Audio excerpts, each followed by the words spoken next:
இப்போ நான் பார்க்க போகிறது 10th மேக்ஸ் 4th சாப்டர் எடுத்துக்காட்டு 4.8 பார்க்க போகிறோம். சம் பார்க்குறதுக்கு முன்னாடி இது வரைக்கும் நம்ம சேனலில் சப்ஸ்கிரைப் பண்ணாதவங்க சப்ஸ்கிரைப் பண்ணி சப்போர்ட் பண்ணுங்கள். என்ன கொஷின் கொடுத்துருக்காங்க பாருங்கள். முக்கோணம் ஏபிசி ஆனது முக்கோணம் டிஇஎஃப்க்கு வடிவொத்தவை. மேலும் BC equal 3 centimetre, EF equal 4 centimetre மற்றும் முக்கோணம் ஏபிசியின் பரப்பு 54 சென்டிமீட்டர் ஸ்கொயர் எனில் முக்கோணம் டிஇஎஃப்பின் பரப்பை காண்க. அதாவது நமக்கு இப்போ 2 முக்கோணம் கொடுத்துருக்காங்க. 2 முக்கோணம் பார்த்திங்கன்னா அளவு வந்து ஒன்று ஏபிசி, இன்னொன்று டிஇஎஃப். இது ரெண்டுமே வந்து வடிவொத்தவை அப்படின்னு சொல்லிட்டாங்க.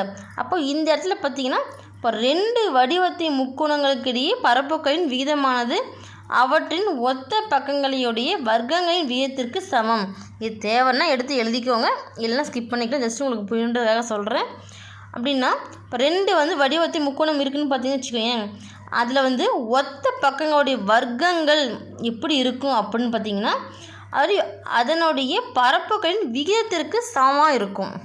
சரிங்களா? அப்போது இந்த இடத்துல வந்து நமக்கு பிசினுடைய அளவு கொடுத்துட்டாங்க, இஎஃப்னுடைய அளவு கொடுத்துட்டாங்க.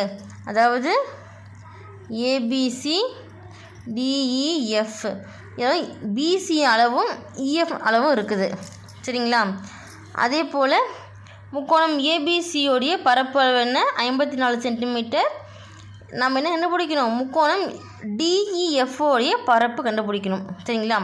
அதுதான் ஏரியா ஆஃப் முக்கோணம் ஏபிசி கொடுத்துருக்கேன். இப்போது இந்த இடத்துல வந்து முக்கோணம் ஏபிசி பார்த்திங்கன்னா முக்கோணம் டிஇஎஃப்க்கு வந்து வடிவொத்தவை. சரிங்களா? அப்போது வடிவொத்தவை என்னும் போதுக்கான ஃபார்முலா என்ன? பரப்புன்னு கொடுத்துட்டாங்க. அப்போது ஸ்கொயர் வந்துடும்.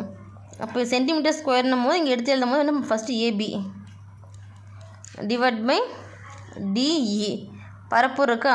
அப்போ AB square DC square equal அடுத்து BC square divide by EF square equal அடுத்து சிஏ இல்லை ஏசி எழுதிக்கலாம், ஆர்டராக இருக்கட்டும். இப்போ ஏசி ஸ்கொயர் டிவைட் பை இங்கே என்ன வரும்? டிஎஃப் வரும். டிஎஃப் ஸ்கொயர் இது எப்படி இருக்கும்? முக்கோணம் ஏபிசியோடைய பரப்பு சமமாக இருக்கும். நம்ம எந்த அளவு எடுத்து அப்ளை பண்ணாலும் நமக்கு தேவையான அளவு கிடைச்சிரும். சரிங்களா?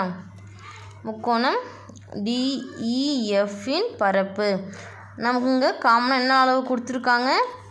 பிசியினுடைய அளவு இருக்குது, இஎஃப்னுடைய அளவு இருக்குது. அப்போ இந்த டேர்ம் நம்ம எடுத்து அப்ளை பண்ணலாமா? BC square divide by EF square equal முக்கோணம் ஏபிசியின் பரப்பு டிவைட் பை முக்கோணம் டிஇஎஃப்பின் பரப்பு. சரிங்களா? இப்போது பிசினுடைய அளவு ஆல்ரெடி கொஷின்லேயே கொடுத்துருக்காங்க 3. அப்போது இங்கே ஸ்கொயர் இருக்கிறதுனால 3 ஸ்கொயர்னு வரும்.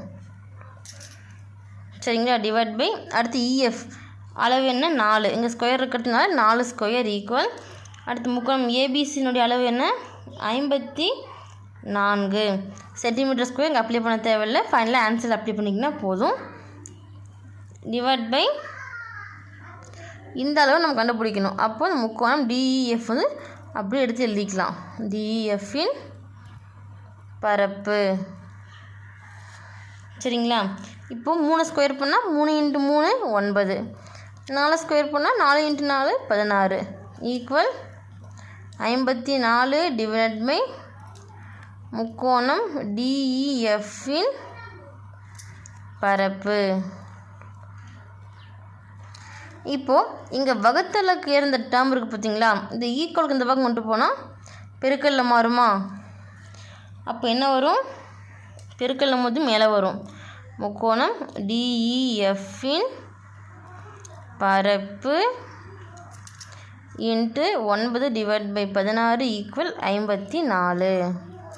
அதே போல் இங்கே 9/16 இருக்கிறது ஈக்குவலுக்கு இந்த பக்கம் வரும்போது பகுதி தொகுதியாகவும் தொகுதி பகுதியாகவும் மாறும். அப்போ வந்து 9/16 இருக்கிறது 54 × 16 டிவைட் பை 9ன்னு வரும். இல்லை இந்த 2 டேர்மையும் ஒரே ஸ்டெப்பில் மாற்றிக்கிறதுனால நீங்கள் மாற்றிக்கலாம். அப்போது முக்கோணம் டிஇஎஃப்பின் பரப்பு ஈக்குவல் 54 இன்ட்டு என்ன வரும் 16/9. சரிங்களா? அப்போது இது நம்ம கேன்சல் பண்ணலாமா? கேன்சல் பண்ண என்ன வரும்? 9 கேன்சல் பண்ணலாம். 9 6 54. இப்போது 16ஐயும் 6ஐயும் பெருக்குன்னா நமக்கு என்ன வரும் மதிப்பு? 96. அப்போது 96 சென்டிமீட்டர் ஸ்கொயர். இதுக்கான அளவு முக்கோணம் டிஇஎஃப்ஓடைய பரப்பு. சரிங்களா? ஃபைனலாக எடுத்து எழுதி பிளாக்கில் கொடுத்துக்கோங்க.